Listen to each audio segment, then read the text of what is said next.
मैं तो भाजपा को देशद्रोही पार्टी कहूंगा, क्योंकि भारत में गरीबी मैंने आपको बताया कि 104 नंबर पे चल रही है। बांग्लादेश आपसे अच्छा है, पाकिस्तान आपसे अच्छा है, जिस पाकिस्तान की आप बात कर रहे हैं। पर भाजपा सरकार में न्याय नहीं मिल रहा है। पहली बात, खेत में आवारा पशु चर रहे हैं।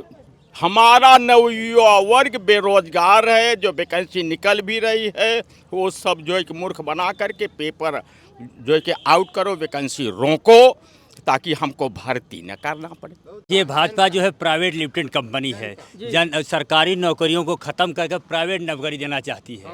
ये निजीकरण कराना चाहती है, जितने सरकारी संस्थान उसको बंद करना चाहती है और प्राइवेट लोगों को बैठाना चाहती है। इसकी ये विचारधारा है। इसमें पावर है, इस मूर्ति में पावर है। लोढ़ा वाले बाबा, पीढ़ा वाले बाबा, टेढ़ा वाले बाबा अभी दुकान लगाएंगे सब अपनी, आप देखिएगा। अब आप कहाँ पावर ढूंढ रहे हैं? आप विधानसभा में जा रहे हैं, आप संसद में जा रहे हैं और लोगों को गुमराह कर रहे हैं। महिला सशक्तिकरण को लेकर तमाम दावे किए गए। हमने मणिपुर की घटना देखी। मणिपुर में जिस तरह के लोकतंत्र में उस लड़की के साथ हिंसा की जाती है, नरेंद्र मोदी साहब उस पर कुछ नहीं बोलते हैं। सहारनपुर में जब उस दलित बच्ची के साथ, मनीषा वाल्मीकि के साथ दुराचार अनाचार होता है, उसी मनीषा वाल्मीकि के परिवार वाले जब योगी आदित्यनाथ के पास जाते हैं मिलने के लिए, कहते हैं कि नहीं हमें न्याय नहीं मिला है, तो उनका कागज फाड़ के फेंक दिया जाता है। हम देख रहे हैं कि लगातार जिस तरह से ओलंपिक में जो भारत का नाम रोशन करते हैं महिला पहलवानों में, जिनका जिक्र हम करते हैं बृजभूषण शरण सिंह पे, लगातार इतने आरोप हुए और दिल्ली पुलिस ने उनके आरोप को सिद्ध भी किया, लेकिन उनको जेल नहीं होती है। ये कांग्रेस की एक सोची समझी चाल थी, कांग्रेस की सोची समझी राजनीति में फंसाने के लिए। ये बताइए, उन्हीं के सहयोगी, सुनिए, उनके सहयोगी, जो उनके साथ सहयोगी पहलवान थे, अगर ऐसा मामला था तो उनका समर्थन क्यों नहीं कर रहे थे? जब चुनाव आ जाएगा आप बोलेंगे हिंदू हिंदू बोलेंगे, और जैसे चुनाव चला जाएगा तुम चमार हो, तुम धोबी हो, तुम अहिरी हो, तुम गड़री हो। आप इस तरह की भाषा का बात करते हैं। नमस्कार दोस्तों, स्वागत है आप सबका दर्शक न्यूज़ 24 में। और हम दोस्तों निकल पड़े हैं एक बार फिर से उत्तर प्रदेश में होने वाली 9 विधानसभा सीटों पर होने वाले उपचुनाव की ग्राउंड जीरो रिपोर्ट के लिए। दोस्तों बता दें कि इस वक्त हम प्रयागराज की फूलपुर विधानसभा क्षेत्र में मौजूद हैं और आज हमारे साथ खास बातचीत करने के लिए अलग अलग दलों के नेता हैं और बड़े ही प्रबुद्धजन नेता हैं। इधर आज़ाद समाज पार्टी से हैं और बता दें इधर 3 लोग समाजवादी पार्टी से हैं और इधर 2 भारतीय जनता पार्टी से। और सब लोगों से बातचीत करने का प्रयास करेंगे, जानने और समझने का प्रयास करेंगे कि आने वाले दिनों में जो विधानसभा चुनाव है तो इस बार जो सबकी अलग अलग दावेदारी है, तो किस मुद्दों को लेकर दावेदारी यहाँ पर होने वाली है और कौन किन मुद्दों को लेकर जमीन पर सियासत करने वाला है। तो इससे पहले कि हम बातचीत में आगे बढ़ें, सब लोगों से परिचय करवाते हैं, इसके बाद अपनी बातों का सिलसिला शुरू करते हैं और सवाल और जवाबों का सिलसिला शुरू करते हैं। क्या परिचय हुआ आपका? बहुत बहुत धन्यवाद। मेरा नाम विजय सरोज है, मैं आज़ाद समाज पार्टी भीम आर्मी से जिला अध्यक्ष हूँ प्रयागराज। क्या परिचय हुआ आपका? बहुत बहुत धन्यवाद। मैं नरेंद्र गौतम, मंडल अध्यक्ष आज़ाद समाज पार्टी प्रयागराज। सर क्या परिचय हुआ? जय समाजवाद। मैं जिला इलाहाबाद प्रयागराज गंगा पार समाजवादी पार्टी का जिला उपाध्यक्ष हूँ। बेला सिंह यादव, पूर्व जिला पंचायत सदस्य। सर नमस्कार सर, मैं सैनिक प्रकोष्ठ समाजवादी पार्टी का जिला प्रवक्ता शिव शंकर यादव। सर क्या? धन्यवाद। मैं समाजवादी पार्टी का जिला पंचायत सदस्य हूँ। सर क्या परिचय हुआ? नमस्कार, मैं पंकज पांडे, मैं इस दुर्वासा धाम का मंडल मंत्री हूं और भारतीय जनता पार्टी का प्रतिनिधित्व करने आया हूं। सर क्या परिचय? नमस्कार, मैं समाजवादी पार्टी का जिला सचिव सुरेंद्र कुमार चौरसिया। तो दोस्तों ये रहा परिचय हमने सबसे करवा दिया।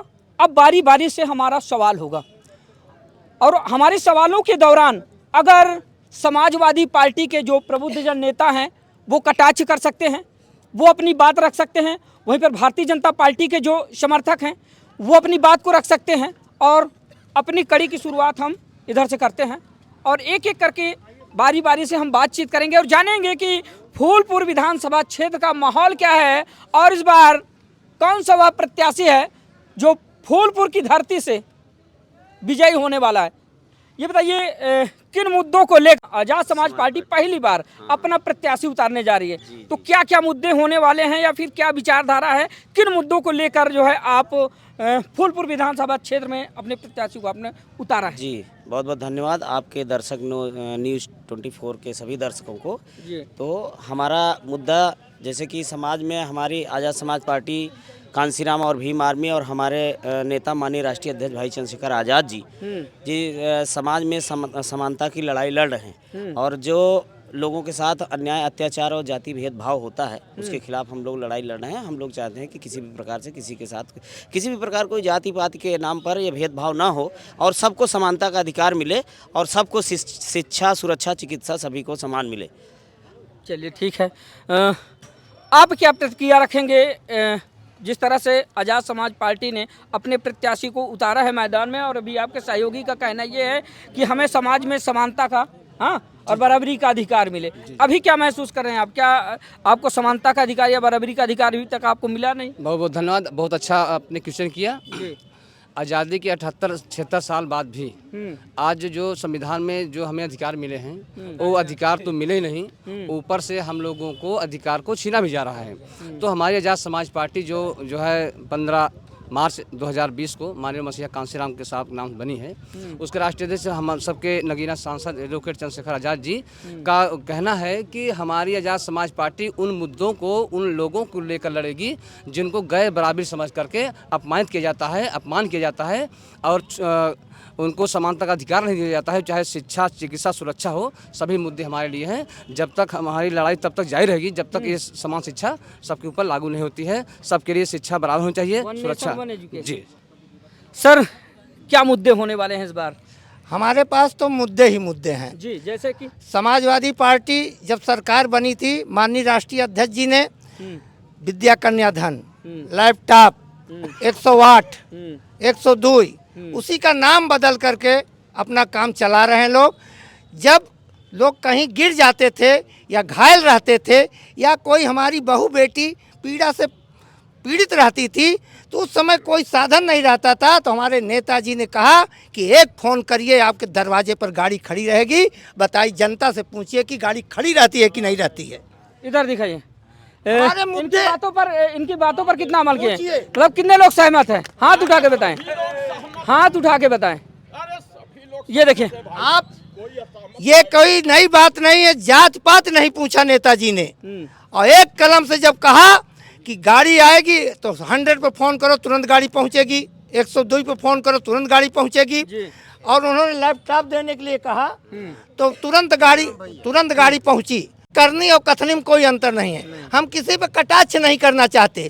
काम अखिलेश यादव का बोलता है, जो काम करेगा वही नाम करेगा। नौजवानों की बात कर लीजिए, हमारी बच्चियां 20,000 रुपये देने का, 30,000 रुपये देने का काम नेताजी ने किया कि जो हमारी बच्चियां इंटर के बाद नहीं पढ़ाई जाती थी, लोग डरते थे कहाँ पैसा मिलेगा, सभी के लिए उन्होंने कहा कि बिल्कुल आप लोग पढ़िए। और फ्री शिक्षा, फ्री सिंचाई, फ्री दवाई, फ्री बिजली बिल, हर चीज़ फ्री किया था। इस बात से हमारी जनता पूछिए और जनता जवाब देगी। और इस छिबैया की धरती पे मैं कहना चाहता हूँ, ये छिबैया की धरती है, यहाँ की धरती, यहाँ का कछार जब अंगड़ाई लेता है, यहाँ जात पात नहीं है। हमारे नेताजी सुरेश नेताजी लगातार 2 बार यहाँ सभी बिरादरी के लोग जात पात छोड़ करके नेताजी को जिताने का काम किए। और जब जब ललकारा गया है तब तब नेताजी दुगने चौगने वोट से जीतने का काम किया। हम आप पर वापस आते हैं। हमारी समाजवादी पार्टी यहाँ 20,000 से लीड से जीतेगी। ये मुद्दे हैं आपके। चलिए ठीक है, अभी हम फिलहाल समाजवादी पार्टी के जो प्रबुद्धजन नेता हैं उनसे ही बातचीत कर रहे हैं। आगे आगे बढ़ेंगे और सब लोगों से जानने और समझने का प्रयास करेंगे कि किनके क्या मुद्दे होंगे इस बार विधानसभा चुनाव को लेकर, यानी कि फूलपुर विधानसभा क्षेत्र में मौजूद है। सर, क्या मुद्दे होने वाले, जैसे कि आपके सहयोगी ने बताया, मुद्दा अलग कुछ बताएं आप इस बार। बेरोजगारी, शिक्षा, चिकित्सा, तमाम ऐसे मुद्दे हैं। जैसे अभी शिक्षा मित्रों की नियुक्ति का मामला हो, अनुदेशकों की नियुक्ति का मामला हो, और जो 69,000 में भर्तियां हुई हैं बेसिक में, उनका मामला, हर मामले जो है समाजवादी पार्टी अच्छे तरह से उठाएगी। और इन मुद्दों पर समाज के हर लोग समाजवादी पार्टी का साथ देंगे। यह फूलपुर की ऐतिहासिक धरती है, छिबैया का कछार जो इतना हर समस्याओं से जूझता रहता है। अगर यह जब अंगड़ाई लेता, अभी नेताजी ने बताया, तो बिल्कुल सच बात है। अंगड़ाई लेता है, परिवर्तन करके रखता है और परिवर्तन होगा। हमारे राष्ट्रीय नेतृत्व ने यह जिस प्रत्याशी को उतारा है आदरणीय मुर्तजा सिद्दीकी साहब को, जनाब मुर्तजा सिद्दीकी साहब के साथ में संपूर्ण यह हमारा इस रेलवे क्रॉसिंग की साइड का बेल्ट एक तरफ से बिना जाति पात के उनके साथ एकजुट होकर खड़ा है, उनको जिताने का प्रयास करेगा। क्योंकि कहा गया है कि द्वंद्व कहाँ तक पाला जाए, युद्ध कहाँ तक टाला जाए, तू भी है राणा का वंशज, फेंक जहाँ तक भाला जाए। तो हम लोगों ने यह मन बना लिया है कि अब कितना भी इन लोग BJP party, Bharatiya Janata party कितना भी नुकसान कर ले, लेकिन अब हम लोग चूकने वाले नहीं हैं। पिछले चुनाव में इन लोगों ने कुछ किया, गद्दारी का काम किया, हमारा प्रत्याशी जीत रहा था, उसको कम वोटों से जबरदस्ती बेईमानी से हराया गया। पूरे लोकसभा चुनाव लोकसभा, इसके पहले विधानसभा में भी बेईमानी करके इन्होंने अपना प्रत्याशी को जिता लिया। लेकिन इस बार सब तटस्थ हैं, पूरे सैनिक प्रकोष्ठ, क्योंकि आदरणीय श्रद्धेय नेताजी का आशीर्वाद सैनिक प्रकोष्ठ पे है। सैनिक प्रकोष्ठ बुरी तरह से लगा हुआ है, एक भी बूथ पर फर्जी वोट नहीं डाले जाएंगे और जो सही वोट होंगे उन्हीं को मतदान स्थल तक ले जाया जाएगा। चलिए ठीक है।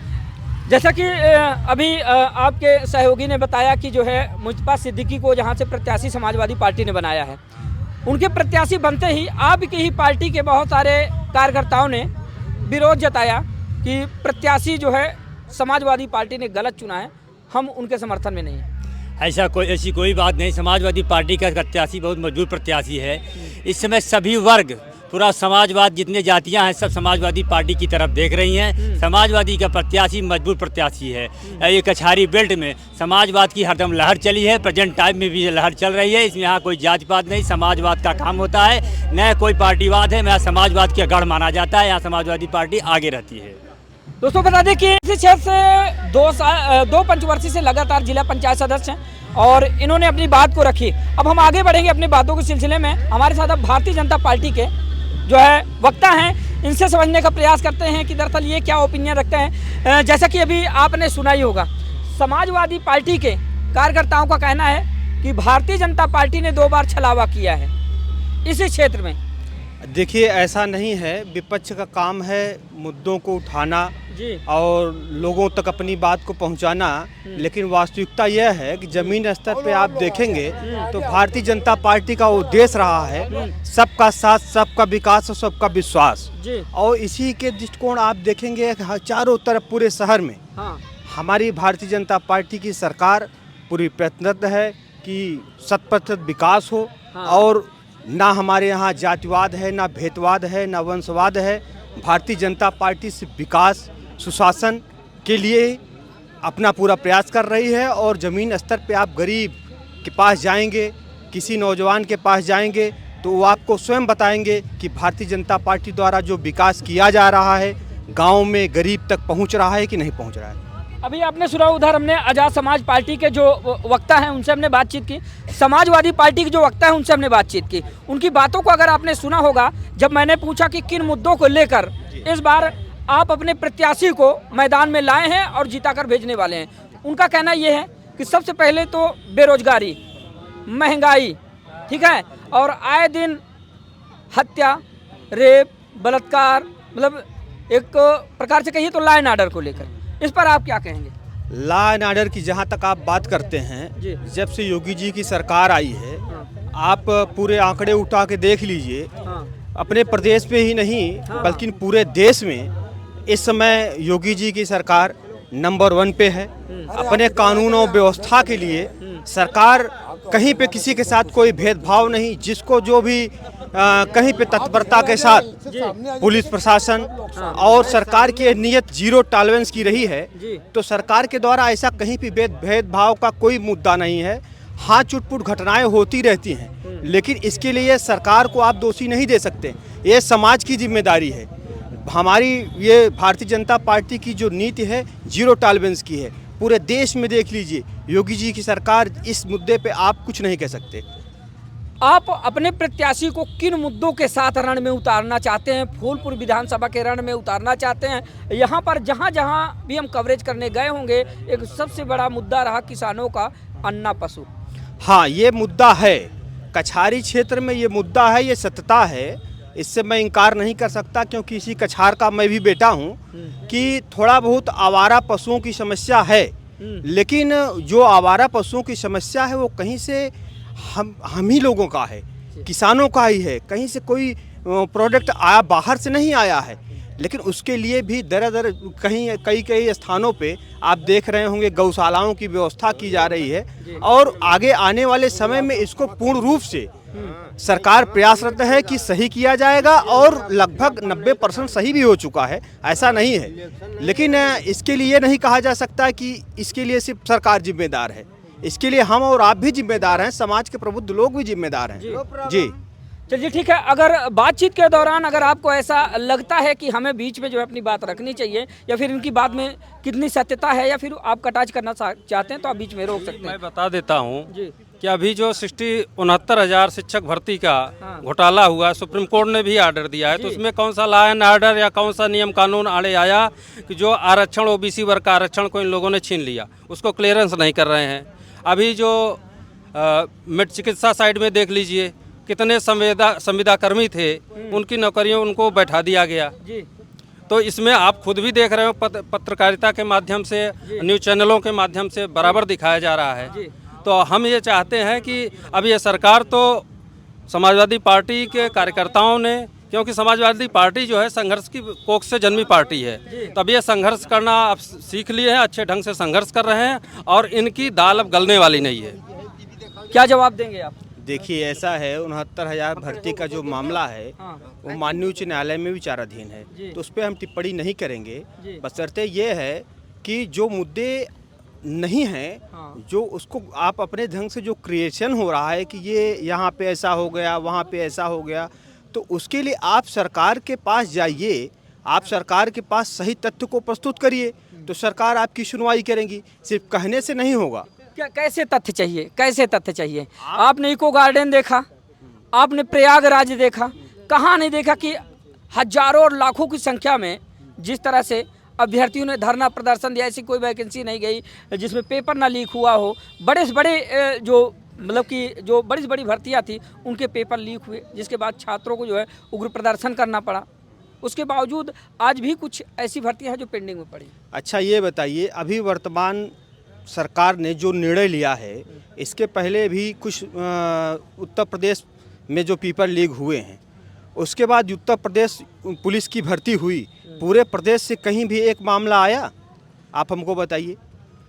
तो आए नहीं, मामले आए, जब पुनः भर्ती हुई दोबारा भी मामला कहीं कोई तथ्य पकड़े गए, कोई नहीं पकड़ा गया, कोई तथ्य नहीं सामने आया। जो गड़बड़ी करने वाले थे वो जेल जा चुके हैं, और जो गड़बड़ी करेंगे, जो भी गड़बड़ी करेंगे, छात्रों के भविष्य के साथ खिलवाड़ करेंगे, सरकार उनके साथ कठोरता के साथ कार्रवाई करेगी। भाजपा सरकार में आज तक, भाजपा सरकार में जब से हम लोग मतलब भाजपा सरकार को जाना 12-14 जब से भी सरकार बनी इनकी 14 से जितने भी आज तक परीक्षा हुए, आज तक हम भी करीब 55 साल की उम्र को हो गए हैं, आज तक हमारे जानस्ती में कभी भी पेपर लीक नहीं हुआ। जिन विद्यार्थियों के 14 साल पेपर लीक हो गया और 14 साल से उनका मतलब कितना वो पीछे चले गए, उनकी उम्र ही खत्म हो गई, ना वो नौकरी कर सकते हैं ना कुछ कर, इतना तो किसी सरकार में पेपर लीक हुआ ही नहीं। चलिए ठीक है, आपकी बातों को सुनते हुए कुछ जो आम लोग हैं वो थोड़ा सा पूछना चाहते हैं। आपने हाथ उठाया था, क्या कहना चाहते हैं? क्या बोलिए? मतलब क्या कहना चाहते हैं? आपने कुछ बोलने के लिए? मुद्दे पर मैं जो एक बोल सकता हूँ, हर एक मुद्दे पर भाजपा सरकार में न्याय नहीं मिल रहा है। पहली बात, खेत में आवारा पशु चर रहे हैं, हमारा नवयुवा वर्ग बेरोजगार है, जो वैकेंसी निकल भी रही है वो सब जो एक मूर्ख बना करके पेपर जो है कि आउट करो, वैकेंसी रोको ताकि हमको भर्ती न करना पड़े। हर एक मुद्दे पे बोलिए, जो मुद्दा आप उठाइए मैं बोल सकता हूँ। दादा की बात आपने सुनी? जी हम सुने इनकी बात, हमारे गुरु भी हैं, हमारे ही क्षेत्र के हैं। लेकिन मैं इनसे एक चीज़ पूछना चाहता हूँ, नौकरी की बात यहाँ सब कर रहे हैं, कोई एक समाजवादी जो भी या अन्य दल के जो भी लोग हैं, कोई एक व्यक्ति आंकड़ा दे दे कि आपकी सरकार में कितनी नौकरी मिली 5 साल में, तो मैं बता दूँ आपको। चलिए ठीक है, इधर आ जाएं। इधर आ जाएं। चलिए ठीक है, ये आम लोगों में से हैं, ये नेता नहीं है, फिलहाल आम लोगों में से। सर आप जवाब दीजिए। देखिए, भाजपा जो है प्राइवेट लिमिटेड कंपनी है, सरकारी नौकरियों को ख़त्म करके प्राइवेट नौकरी देना चाहती है। ये निजीकरण कराना चाहती है, जितने सरकारी संस्थान को बंद करना चाहती है और प्राइवेट लोगों को बैठाना चाहती है। इसकी ये विचारधारा है। सरकारी नौकरियों की पेंशन खत्म कर दे रही है, 2 साल की नौकरी दे रही है। ये कौन सी योजना है? जनता सब जानती है, चुनाव में इसका जवाब देगी। इससे ज़्यादा हम कुछ कहेंगे नहीं। मैं नेताजी की बात की समर्थन कर रहा हूं। जनता 2 बार से जानी है, 14 से लगातार सरकार बन रही है।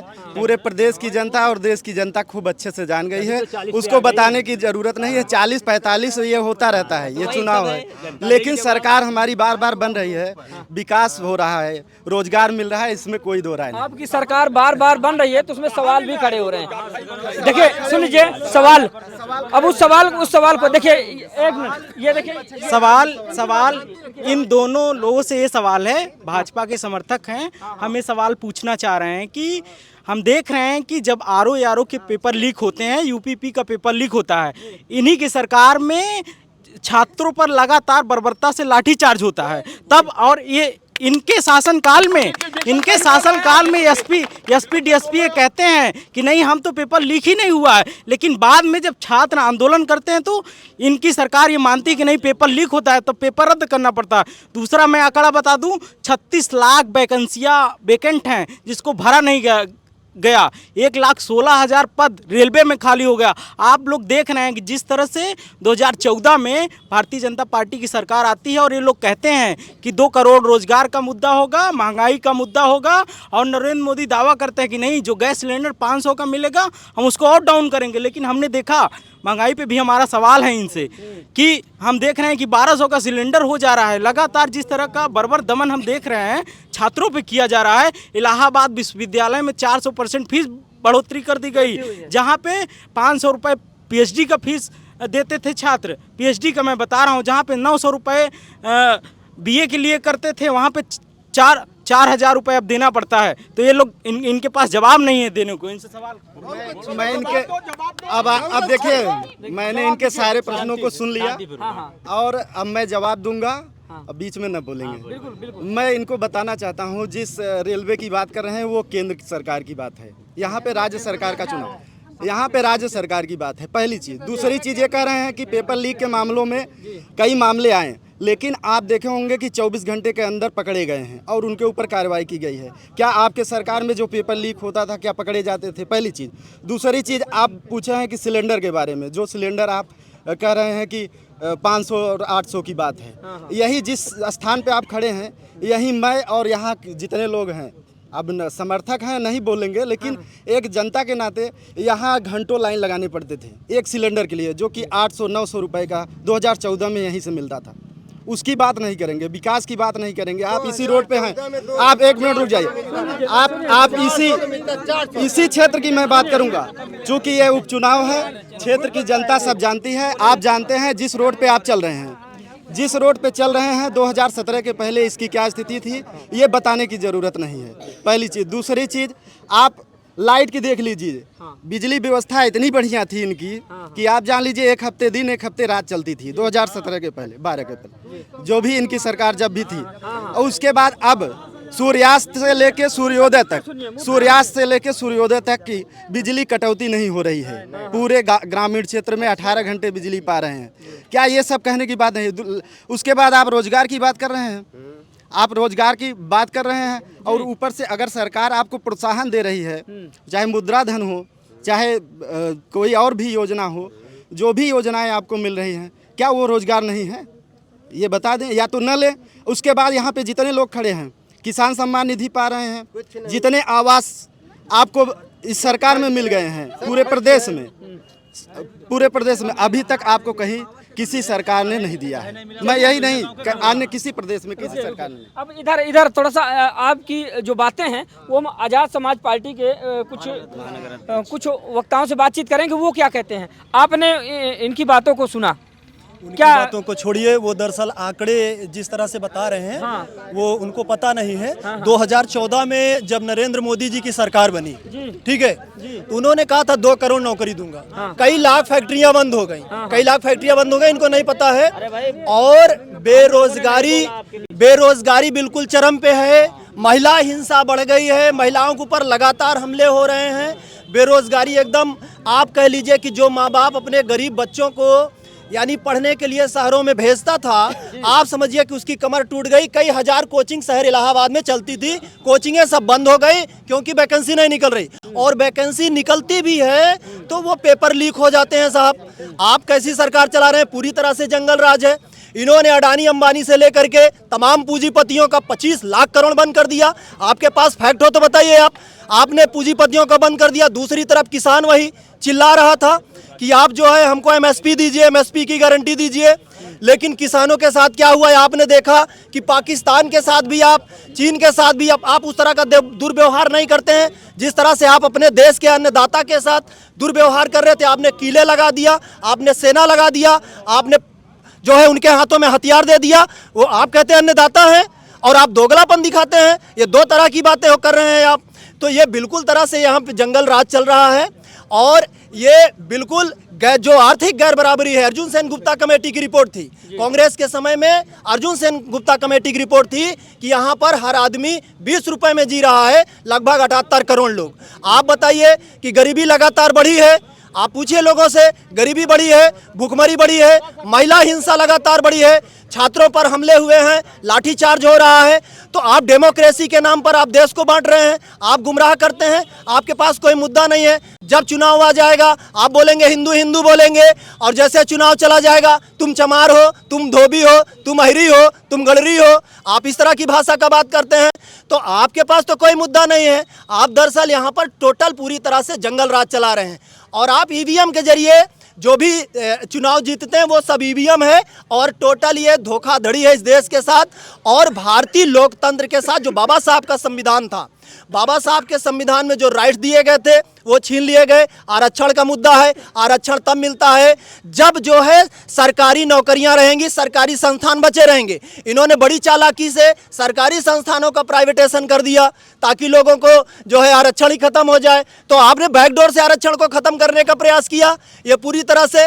लेकिन हमारी आज़ाद समाज पार्टी और हमारा नेता भाई चंद्रशेखर आज़ाद जी, इनके किसी भी इस तरह के जो नापाक मुद्दे हैं, जो नापाक मंसूबे हैं, इनको पूरा नहीं होने दिया जाएगा। अभी दिल्ली में हम लोग संविधान बचाओ आंदोलन चलाए थे, वहाँ पर आपने देखा कि लोगों का समर्थन मिला। और आप यहाँ पे हिंदू मुसलमान करते हैं क्योंकि आपके पास रोजगार ही नहीं है, आप पूरी तरह से लोगों को ठग रहे हैं। तो ये जो सारे मुद्दे हैं, आप देखिए कि पूरी तरह से आर्थिक गैर बराबरी बढ़ रही है, सामाजिक गैर बराबरी बढ़ रही है, समाज में जो है भाईचारा नहीं, उसमें जहर घोला जा रहा है पूरी तरह से। आप इस देश को नफरत में ले जा रहे हैं। अब आप बताइए कि दुनिया के 200 विश्वविद्यालय में भारत का कोई विश्वविद्यालय नहीं आता है। आप कहते हैं हम विश्व गुरु बनेंगे, विश्व गुरु बनेंगे कि विश्व गुरु बनेंगे, यही नहीं समझ में आता है आपको। आप देखिए कि भारत जो है गरीबी में, अगर आपको आंकड़ा हो, जो भाई साहब बोल रहे हैं उनके पास आंकड़े नहीं है, भारत गरीबी में इस समय 104 नंबर पे चल रहा है। आप बताइए आप कहाँ कैसा भारत बना रहे हैं। यही सपना देखा था पेरियार, फूले, अंबेडकर, बाबा साहब, ललाई पेरियार सिंह यादव ने, क्या ऐसे भारत का सपना देखा था। तो आप पूरी तरह से इस देश को जो है गरीबी भुखमरी में झोंक रहे हैं। अभी 2014 के बाद से लगभग 200 बड़े पूंजीपति वो विदेशों में भाग गए, 9000 करोड़ लेकर के, विजय माल्या से लेकर के। अरे घोटाला 150 रुपए का समझ में आता है, 9-9 हज़ार करोड़ का घोटाला आपकी सरकार में हो रहा है, और आप कह रहे हैं कि हम विश्व गुरु बनेंगे। अरे इनका जितना बाबा बीबी लोग है वो सब जहर फैला रहा है, हिंदू राज बनाएंगे, हिंदू राज। अरे हिंदू राज की बात आप कर रहे हो, आप हिंदू राज बनाओ, कोई राज बनाओ। नौजवानों को पहले तो नौकरी का मुद्दा है, पढ़ाई का। आपने जितने भी विश्वविद्यालय हैं, आप देखिए अभी जो छात्र बात कर रहे थे कि विश्वविद्यालय का जो मुद्दा है, आपने विश्वविद्यालयों में टोटल पढ़ाई लिखाई जो बात कहा था बाबा साहब ने कि शिक्षित बनो, संगठित बनो और संघर्ष करो, तो आपने उनके इस नारे से आप घबरा गए कि अगर लोग शिक्षित हो जाएंगे तो सवाल पूछेंगे। आपसे सवाल पूछते हैं कि बताइए प्रधानमंत्री जी नौकरी मिलेगी नहीं मिलेगी, तो बोलते हैं ऐसा है ये जो पाकिस्तान है ना, आपके पास तो जवाब ही नहीं है। और आप बोलोगे नहीं ये देशद्रोही है। जरा से भी बात समझ में आ गई, आपको नहीं समझ में आ रहा है, आप सवाल का जवाब नहीं दे पा रहे, तो बोलेंगे ये सब देशद्रोही है, ये सब पाकिस्तान का लोग है, सब चीन का लोग हैं, आतंकवादी हैं, नक्सलवादी हैं, माओवादी हैं। इतना मतलब आपके पास इस तरह का आपके झोले में हथियार होता है बेमतलब का। आप बेरोजगारी पे बोलिए ना, आप महिला हिंसा पे बोलिए ना, आप सरकारी संस्थानों पर बोलिए ना, सारे संस्थान आप बेच दे रहे हैं। एयरपोर्ट बिक गया, रेलवे स्टेशन बिक गए। आप देखिए हालत क्या खराब है इस देश की। महिला हिंसा को लेकर तो सरकार चला रही है, महिला सशक्तिकरण, बेटी बचाओ बेटी बढ़ाओ जैसे अभियान चला रही है। देखिए ये बेटी बचाओ बेटी पढ़ाओ का जो नारा आप देते हैं वो जमीन पे आप देखिए। अभी 8 साल की बच्ची जो है वो दुर्गा पूजा से लौट रही थी, उसका बलात्कार हो गया। आप पूरे देश में अगर आंकड़ा निकालेंगे तो 5 मिनट में एक महिला के साथ जो है दुराचार अनाचार किया जा रहा है। आप आंकड़े तो देखिए, ये हवा में बात कर रहे हैं। ये सिर्फ जो है ये केवल झूठे नारे बोलते हैं, इनके पास झूठे नारे हैं। और जब लोगों को ये बात समझ में आ गई कि नहीं ये टोटल गलत बोला जा रहा है, तब ये जो है अब हिंदू मुसलमान के मुद्दे पे बात करने लगे हैं। हम इस पर ओपिनियन पोल लेंगे। जरा इधर एक बार दिखाएं, इधर हाथ उठा के बताएं इनकी बातों से आप लोग कितना सहमत हैं? कितने लोग सहमत हैं? चलिए ठीक है, अब साथ ही लगे हाथ जवाब भी जान लेते हैं। आपने सुना निजीकरण, ठीक है, निजीकरण और महिला हिंसा, ठीक है, और वन नेशन वन एजुकेशन को लेकर उन्होंने बातचीत की, बेरोजगारी पर बातचीत की, क्या कहेंगे? देखिए बेरोजगारी पे हम बता दिए हैं, वो आंकड़े आप उठा के देख लीजिए, चाहे प्रदेश बताएं। महिला सशक्तिकरण, बेटी बचाओ बेटी पढ़ाओ जैसे अभियान चलाए जा रहे हैं, उसके बाद भी इनका कहना ये कि बहन बेटियां सुरक्षित नहीं है, बेटी जब बचे तब न लोग पढ़ाएंगे। देखिए आपको गुमराह, जनता को गुमराह करने के लिए आज कोई भी रेपिस्ट हो, कोई भी दूषित मानसिकता का हो, योगी जी की सरकार में किसी की हिम्मत नहीं है कि ऐसा कर दे। और ऐसा कर देगा तो या तो फिर जेल में जाएगा या तो फिर ऊपर जाएगा। ठीक है, कानून व्यवस्था क्या कहा आपने, सुन लीजिए। कुलदीप सिंह सेंगर गए जेल में, ब्रिजभूषण शरण जी पहलवानों, महिला पहलवानों के साथ कितना अनाचार दुराचार किया, वहाँ पे वो जंतर मंतर पे धरना देते, क्या वो जेल में गए? देखिए ऐसा है कि अगर किसी चीज़ की जांच चल रही है, आज तक तथ्य क्यों नहीं आए? अगर वो दोषी हैं तो माननीय न्यायालय में तक मामला जा चुका है। जब किसी को एक राजनीति के तहत फंसाया जाएगा तो आप क्या उसको दोषी मांग लेंगे? बीजेपी जो है ना वॉशिंग मशीन है, कितना भी बड़ा अपराध कर दे उसमें बीजेपी में चलाएगा तो धुल जाएगा, उसका सजा माफ हो जाएगा, कोर्ट में पेंडिंग हो जाए उसका मामला। यही उसकी राजनीति है। देखिए जी, हमारा सवाल ये है, अब महिला सशक्तिकरण को लेकर तमाम दावे किए गए। हमने मणिपुर की घटना देखी, मणिपुर में जिस तरह के लोकतंत्र में उस लड़की के साथ हिंसा की जाती है, नरेंद्र मोदी साहब उस पर कुछ नहीं बोलते हैं। हमने देखा सहारनपुर में जब उस दलित बच्ची के साथ, मनीषा वाल्मीकि के साथ दुराचार अनाचार होता है, उसी मनीषा वाल्मीकि के परिवार वाले जब योगी आदित्यनाथ के पास जाते हैं मिलने के लिए, कहते हैं कि नहीं हमें न्याय नहीं मिला है, तो उनका कागज़ फाड़ के फेंक दिया जाता है। हम देख रहे हैं कि लगातार जिस तरह से ओलंपिक में जो भारत का नाम रोशन करते हैं महिला पहलवानों में, जिनका जिक्र हम करते हैं ब्रिजभूषण शरण सिंह पे, लगातार इतने आरोप हुए और दिल्ली पुलिस ने उनके आरोप को सिद्ध भी किया, लेकिन उनको जेल नहीं होती है। ये भाई इनसे मेरा सवाल है। देखिए मैंने कहा ना, ये कांग्रेस की एक सोची समझी चाल थी, कांग्रेस की सोची समझी राजनीति में फंसाने के लिए। ये बताइए उन्हीं के सहयोगी, सुनिए, उनके सहयोगी जो उनके साथ सहयोगी पहलवान थे, अगर ऐसा मामला था तो उनका समर्थन क्यों नहीं कर रहे थे? क्योंकि उनको गुमराह करके उनको धरने पर बैठाया गया। लेकिन जब सारी परतें खुलने लगी तो सारी चीज़ें सामने आ गई और ब्रिजभूषण शरण जी को जो मामला उठाया गया, जोरों शोरों से तमाम तरीके से किया गया, तो इसका ये बताइए उन्हीं के लोग क्यों टूट के हट गए? ये बताइए, महिला पहलवान की बात कर रहे हैं, बताएं कि और पहलवानों ने विरोध नहीं किया, इसका मतलब बीजेपी पहलवानों में भी दो गुट करा दिया, उसमें भी 2 गुट करा के लड़ाना चाहती है। फूट डालो और राज करो, पहलवानों का 2 गुट बना दिया उन्होंने। इसीलिए ऐसे इनके प्रवक्ता ये बोल रहे हैं कि बीजेपी में और पहलवान कह रहे हैं कि गलत है, मगर एक पहलवान जो गोल्ड मेडलिस्ट है वो कह रहा है कि मेरे साथ गलत हुआ है। इसका बीजेपी दोनों पहलवानों को भी लड़ा दिया है आपस में। देखिए सरकार सीबीआई से लेकर सारे जांच कराने के लिए जांच कराई, सारी सत्यता लगभग बाहर आ चुकी है। और आपको कहना है कि नहीं ये इनके साथ ये दुराचार हुआ, वो दुराचार हुआ, तो ये बताइए उनकी पकड़ या उनकी पहुंच तो कहीं पे कम नहीं है। लेकिन अभी इधर से आवाज आई, इस देखिए जी क्या कह रहे हैं? नहीं, इनसे कहिए सरकार पहले बोली कि भाई पुलवामा हमला की जांच कराइए, जो कि मोदी सरकार के राज में हुआ है, उसका जांच नहीं हुआ। अच्छा, ये बताइए, जब कभी कुछ हो जाए भारत में, बस आप लोग बीजेपी को आड़े हाथ क्यों ले लेते हैं? पुलवामा हमला हुआ, अब इसी तरह आप बहराइच को भी ले लेंगे। बहराइच छोड़िए, आप ये बताइए, दंगे को भी ले नहीं, आप केवल ये बताइए, ये मोदी सरकार भाजपा की है तो हम किसको कहेंगे? सपा को कहेंगे? किसी सरकार में नहीं होता है। नहीं, किसके सरकार में? मोदी सरकार की सोची समझी गंदी राजनीति है। अगर बॉर्डर पे आप इतने सशक्त हैं, आपका राज्य है, आप उस सरकार है, आप देख रहे हैं, तो 300 कुंटल आरडीएक्स आया कैसे भारत में? 800 किलोग्राम आरडीएक्स आया कैसे? सुनिए, देखिए पुलवामा का मुद्दा, देखिए हमारे सैनिकों के शौर्य पे सवाल उठाना है। इस मुद्दों को सरकार और विपक्ष को साथ में बैठ के बातचीत करना चाहिए, न कि जो हमारे राजनीति करना चाहिए। जो हमारे विदेशी मामले हैं उसके लिए राजनीति नहीं करनी चाहिए। की हत्या हुई, कानून कहाँ था? कोर्ट अस्पताल के अंदर उनकी हत्या हो जाती है, 2 अपराधी आते हैं, गोली मार के चले जाए, कौन सी कानून व्यवस्था है? देखिए हमारी सरकार में ये नहीं है कि कोई अपराध करके निकल जाएगा, उसके लिए तुरंत गिरफ्तारी हुई, उनका सारा जांच हो रहा है, मेडिकल हो रहा है, और उनके ऊपर जो भी विधिक कठोर से कठोर कार्रवाई होगी किया जाएगा, क्योंकि सरकार किसी को भी कानून व्यवस्था के साथ खिलवाड़ करने नहीं देगी। चलिए, हाँ, कार्रवाई बिल्कुल एक तरफा किया जा रहा है। देखिए कार्रवाई इसलिए एक तरफा किया जा रहा है कि आप जरा पूरे घटनाओं पर नजर डालिए।